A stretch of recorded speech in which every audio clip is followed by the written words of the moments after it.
Z Zombies Future Z Part 4 Clocktime. The air is denser here, filled with burnt smell and shit. The streets are full of rushed people, their faces reflecting a mixture of indifference and anxiety.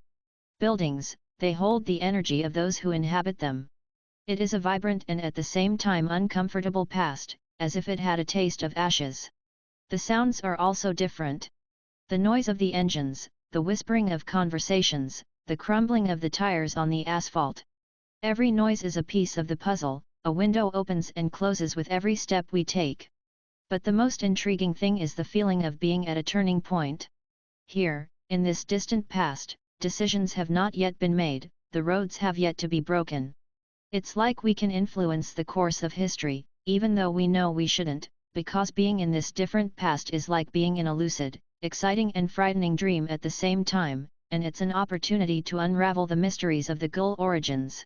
He was still in the cafeteria with Schrödinger, and the tender confused the visitors with mechanics because of his practical clothes and the trays with his embroidery that he also confused with mechanical tools, and he said to Schrödinger, Doc, is what has broken down your car?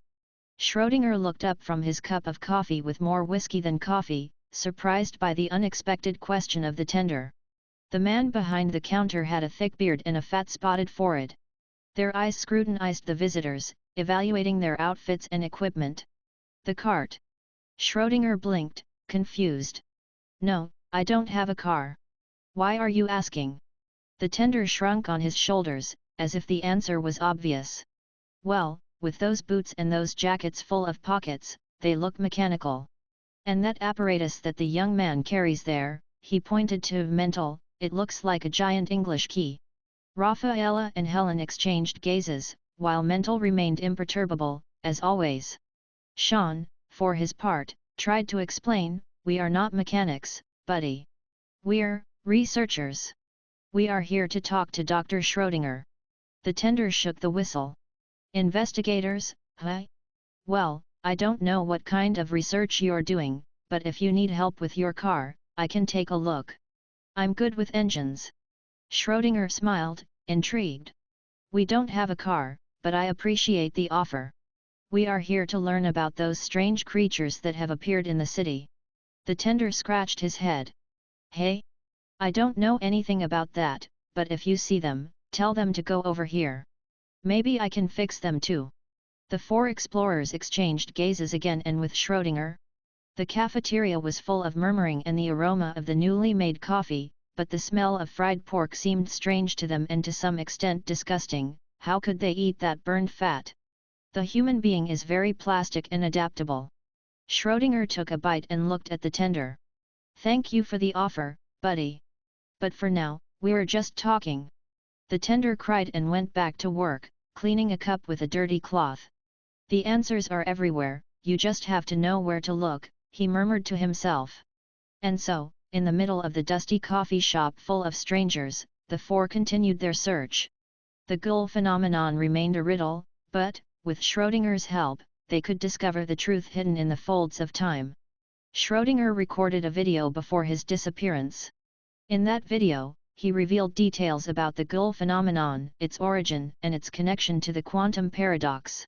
Fragments of that video were found in the future, and that led Rafaela, Sean, Helen, and Mental to travel back to interview Schrödinger. They wanted to understand the truth behind these creatures and their quantum relationship. The city of Silas Hills turned out to have been the epicenter, where it all started, where the ghouls first appeared.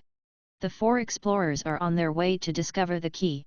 The air here is very loaded, Dr. Miss Hamoto, said Mental, and continued, Dr. Schrödinger, could we visit his laboratory?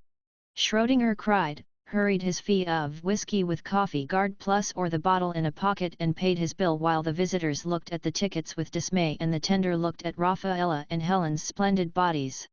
Schrödinger lit a cigarette as he left the cafeteria, confusing and whistling the visitors again. Already in Schrödinger's laboratory in Silas Hills, Rafaela was looking at the clean and orderly place, and she saw a screen with a terminal that had a self-adhesive with a cranky word, Mental. He turned his head and looked interrogatively at Mental, who scratched his eye and smiled to him with a complicit gesture. What no one noticed at the time, was that Mental was scanning all devices remotely, overcoming the primitive computer protections, recording all the data it was accessing.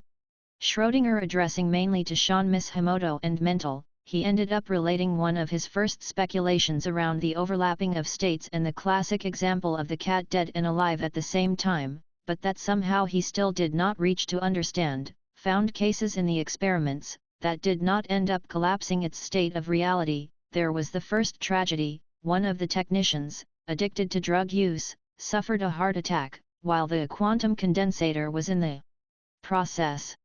Schrödinger, with his eyes lost and the taste of the whiskey on his lips, continued his narrative, sinking into an uncomfortable darkness, as if time itself had stopped. The experiments, murmured Schrödinger, have brought us to the limits of reality. The duality of the particles, the uncertainty, all that was just the surface, the ghouls, would come from the deepest. Sean and Mental exchanged gazes. The young scientist, with his intense gaze and his high-tech team, seemed to be about to uncover the secret. The ghouls, Schrödinger continued, are not merely nightmarish creatures. They are the very embodiment of the quantum paradox. Imagine a cat trapped in a state of overlap, but multiplied by 1,000. The ghouls are as if reality itself had fractured. Helen, the captain, pressed her fist. And how are they connected to you, Schrödinger? The scientist smiled, but there was sadness in his eyes. Because I was the first to see them. In my experiments, at times when the particles refused to collapse, the ghouls appeared. They were like shadows, like they came from another dimension. And what are they really? Asked Rafaela, the technician. A paradox, replied Schrödinger. A manifestation of human consciousness interfering with quantum reality. As if our minds, by observing, alter the very nature of the particles. The ghouls are the consequence of that interference. And how do we stop them? Asked Sean. Schrödinger stood up, squeezing a little over the whiskey. That's the question, isn't it? The key is in the folds, in the epicenter, you could find the answer. While Mental activated a news channel where there were serious riots at the central hospital. Schrödinger already had enough alcohol in his blood to fail to realize that no one had touched the controls.